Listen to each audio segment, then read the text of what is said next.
Hello friends, welcome to my channel A to A electronic. Friends, आज मैं आपको IGBT का ड्राइवर सर्किट बताऊंगा जो कि हाफ ब्रिज एसएमपीएस के लिए यूज़ कर सकते हैं आप। और इसमें जो ड्राइवर आईसी यूज़ हो रही है वो है यूसी 3844। इसमें आप 3842 का भी यूज़ कर सकते हैं, 38, 43, 44, 45 का भी आप यूज़ कर सकते हैं। ये मैं यूसी 3844 से बता रहा हूँ। और इसमें जो है एक ड्राइवर ट्रांसफार्मर का हम यूज़ करेंगे और जिसकी कोर जो होगी वो होगी EE19 कोर आप यूज़ कर सकते हैं, या EE16 उस कोर का आप यूज़ कर सकते हैं। ये कोर आपको किसी भी मोबाइल के चार्जर में आसानी से मिल जाएगी। जो मोबाइल के चार्जर में कोर यूज़ होती है उसको आप यूज़ कर सकते हैं, और इसकी जो बाइंडिंग है वो मैं बताऊंगा। अच्छा, इसके में जो ड्राइवर सर्किट है तो इसमें जो हम यूसी 3842 या 44 यूज़ कर रहे हैं, इसमें SG 3525 आईसी को भी हम यूज़ कर सकते हैं। तो फ्रेंड्स, ये 8 पिन की एक आईसी होती है और ये आपको आसानी से कहीं भी आईसी मिल जाती है। जो छोटे एसएमपीएस जितने भी आपको फ्लाईबैक एसएमपीएस जो होते हैं उनमें ये आईसी का हम यूज़ करते हैं। तो सबसे पहले हम देख लेते हैं 7 नंबर पिन इसका पॉजिटिव होता है, ये यहाँ से आप देख रहे हैं। और यहाँ पर हम इसको 18 वोल्ट देंगे रेगुलेटेड। यहाँ पर एक 470 माइक्रोफैरड का 35 वोल्ट का एक कैपेसिटर लगाएंगे और यहाँ पर एक 0.1 या 100 नैनो का एक पीएफ लगाएंगे। और इसकी जो 6 नंबर पिन होती है वो आउट होती है 15 ओम की रेजिस्टेंस लगा के। यहाँ पर हमने एक मॉसफेट लगाया हुआ है। ये जो ट्रांसफार्मर है उसकी प्राइमरी में IRF 540 ये मॉसफेट है, और यहाँ पर प्राइमरी है ये। यहाँ पर एक जीनर लगाएंगे 30 वोल्ट का और दूसरा एक डायोड लगाएंगे 1N4148 का। ये जो आप देख रहे हैं फ्रेंड्स, यहाँ पर ये है ओवरलोड या शॉर्ट सर्किट प्रोटेक्शन के लिए। Over current protection, short circuit protection है, ओवरलोड प्रोटेक्शन उसके लिए है। तो इसमें हम रिंग कोर, फॉरेट कोर का यूज़ करते हैं। ये लगभग आधा से 1 इंच की साइज़ की आप कोई भी फेरेट कोर ले लें। तो प्राइमरी में हम लगभग 18 गेज का एक टर्न लगाते हैं ये इस तरीके से, और सेकेंडरी में 36 गेज के 80 टर्न हम लगाते हैं और ये ग्राउंड कर देते हैं। यहाँ आप देख रहे होंगे ये मेन ग्राउंड है और यहाँ से हम दे देते हैं। तो ये कुल मिला के करंट ट्रांसफार्मर, ये एक तरह का करंट ट्रांसफर होता है। इसमें EE कोर का हम यूज़ नहीं करते क्योंकि उसमें वाइब्रेशन की चांसेज रहते हैं, तो इसलिए हम इसमें फेरेट कोर का यूज़ करते हैं। जो मेन ड्राइवर है ये जो है यहाँ से 3 नंबर से ये ओवरलोड को सेंस करता है। यहाँ पर एक जीनर लगाते हैं हम 3.9 वोल्ट का, और R और C जो फ्रिक्वेंसी जनरेट करने के लिए यूज़ होता है। तो यहाँ पर हम 4 नंबर पे एक PF लगाते हैं 2N2, और यहाँ पर एक 10K की रेजिस्टेंस लगाते हैं। सेकेंडरी में इसकी 2 वाइंडिंग होती है। 2 वाइंडिंग इसलिए होती है फ्रेंड्स, इसमें 2 IGBT का हम यूज़ करते हैं, तो दोनों IGBT के लिए अलग अलग सेपरेट वाइंडिंग इसमें देखते हैं।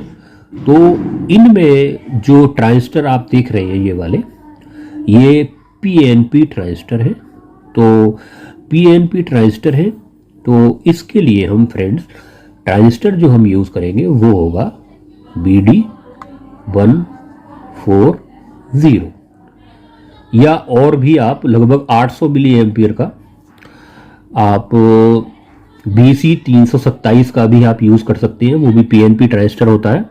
वैसे BD140 आसानी से मिल जाता है और ये लगभग 1.2 एम्पियर या 1 एम्पियर का होता है, तो ये ज़्यादा बेटर ऑप्शन रहेगा। और यहाँ पर हम 2 जीरो ये डायोड लगाते हैं 1N4148, और ये इसके बेस पे ये 470 ओम की रेजिस्टेंस, ये 1K की रेजिस्टेंस, और ये एक गेट प्रोटेक्शन के लिए एक जीनर लगाते हैं, ये 1K की रेजिस्टेंस लगाते हैं, और यहाँ से 4.7 ओम की रेजिस्टेंस लगा के और डायरेक्ट IGBT के गेट पे यहाँ से सिग्नल चला जाता है, और ये मेन सिग्नल होता है। और यहाँ से, और इस बात का आप ध्यान देंगे फ्रेंड्स, अगर ये यहाँ पर एंटी फेज इसको रखेंगे, अगर ये पहला सिरा यानी कि यहाँ से हम लपेटना शुरू कर रहे हैं तो ये पॉइंट इससे डोनेट करते हैं, तो यहाँ वाला हम ये वाला ये लेंगे, यानी कि अपोजिट डायरेक्शन में हम इसको लेंगे, यानी कि यहाँ से और यहाँ से हम बाइपोलर वाइंडिंग करेंगे 2 तार लेके, तो ये वाला एंटी फेज होगा। इस बात का आप विशेष ध्यान देंगे, आप बाइंडिंग करते होंगे तो आपको पता होगा एंटी फेज क्या होता है। अब यहाँ पर अगर आपको मॉसफेट भी यूज़ करना है तो फ्रेंड्स आप मॉसफेट भी यूज़ कर सकते हैं। ये जो है वो काफ़ी हाई वोल्टेज का IGBT है, उसके लिए ये रेजिस्टेंस 4.7 ओम की रेजिस्टेंस यूज़ की हुई है। और अगर आप 20N60 टाइप के मॉसफेट का यूज़ करते हैं SMPS के लिए तो यहाँ पर आप 10 ओम की रेजिस्टेंस लगाएंगे तो बिल्कुल सही रहेगा। वहाँ पर आप 4.7 ओम की रेजिस्टेंस ना लगाएं, वो बहुत ज़्यादा कम हो जाएगी। तो यहाँ पर आप 10 ओम की रेजिस्टेंस यूज़ करें। तो यहाँ पर इस सर्किट से बिल्कुल कोई भी इसमें चेंज नहीं करता है, इसमें आप मॉसफेट को भी ड्राइव कर सकते हैं। अब आ जाते हैं इसकी बाइंडिंग पे। तो बाइंडिंग में फ्रेंड्स सबसे पहले प्राइमरी में 40 टर्न लगाएंगे, ये जो ट्रांसफार्मर में बता रहा हूँ, और सेकेंडरी में भी 40 टर्न, यानी कि 40 यहाँ होंगे, 40 यहाँ होंगे, 40 यहाँ होंगे। सेकेंडरी बाइंडिंग जो होगी बाइपोलर होगी। बाइपोलर का मतलब होता है 2 तार एक साथ लपेटे जाएंगे, जिससे कि हमारे जो टर्न है वो एक से रहे। दूसरा जो दोनों वाइंडिंग का रेजिस्टेंस है वो एक सा रहे, इंडक्टेंस भी एक सा रहे, इसलिए हम बाइपोलर बाइंडिंग इसमें करेंगे। और जो बीच में गैप दिया जाता है वो इस ट्रांसफार्मर में, जो गेट ड्राइव ट्रांसफार्मर है, वो गैप विदाउट गैप के हम इसको ट्रांसफार्मर को यूज़ करते हैं, यानी कि बीच में हम गैप इसमें नहीं रखते हैं। और जो इसमें वायर फ्रेंड्स यूज़ होगा वो 34 गेज का वायर 34 SWG का इसमें यूज़ होगा। SMPS का मैंने पूरा सर्किट यहाँ एक नॉर्मल तरीके से दिखाया हुआ है। ये 2 PF होते हैं, जो प्राइमरी जो मेन ट्रांसफार्मर होता है वो ये होता है। तो यहाँ पर 105 PF, तो प्राइमरी का ट्रांसफार्मर का एक वायर यहाँ लग जाता है और एक वायर इस CT करंट ट्रांसफार्मर से सीरीज में लगता हुआ, और ये एमीटर और इसके जो सोर्स होते हैं या कलेक्टर होते हैं IGBT के, यहाँ पर लग जाता है। IGBT का नंबर है फ्रेंड्स, वो अपने हिसाब से कैसे आप SMPS को डिज़ाइन करते हैं उसके अकॉर्डिंग आप IGBT को अपने हिसाब से आप ले सकते हैं।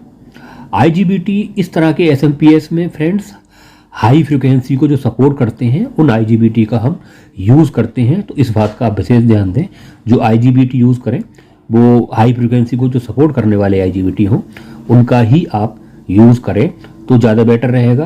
क्योंकि आपने देखा होगा इंडक्शन में, आपने IGBT देखा होगा, मैं नंबर उसका बता देता हूँ, 15N120, 25N120। इस तरह के IGBT को इसमें यूज़ नहीं करना है। ये SMPS के लिए थोड़ा अलग टाइप के IGBT आते हैं, तो उनको आप यूज़ करें हाई फ्रिक्वेंसी के लिए, तो वो IGBT आपको आसानी से मिल जाते हैं।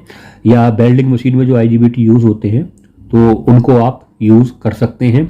जो 4.7 ओम की रेजिस्टेंस दिखाई गई है, तो आप 40N60 इसके लिए भी आप 40N60 इसके लिए इस सर्किट को आप यूज़ कर सकते हैं, वहाँ पर ये बहुत ही अच्छा काम करता है। और 40N60 जब आप यूज़ करते हैं तो बहुत ही हाई वोल्टेज का आप SMPS इससे बना सकते हैं।